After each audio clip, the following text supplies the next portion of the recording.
Welcome to KnightVision News on this day, June 1st, in 1868. James Buchanan Jr. was an American lawyer and politician who served as the 15th President of the United States. He previously served as Secretary of State and represented Pennsylvania in both houses of the U.S. Congress.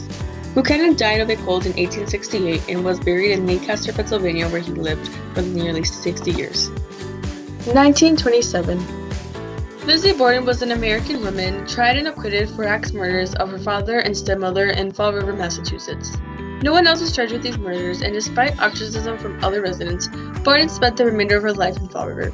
Sadly, she passed away of pneumonia at the age of 66. 1952.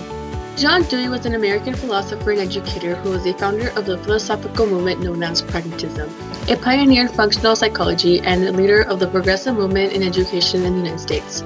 Dewey, a lifelong supporter of educational reform and defender of rights for every man, he passed away of pneumonia at the age of 92. 1965. Curly Lambeau, American gridiron football coach who had one of the longest and most distinguished careers in the history of the game.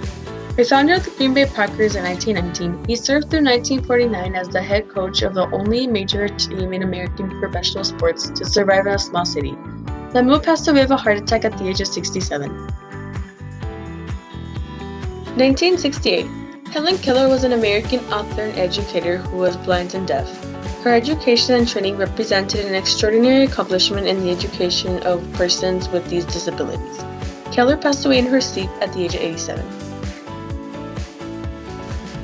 Thank you for watching. Tune in next week for another episode of On This Day. This is Hernandez at the Kingdom of Champions for KnightVision News.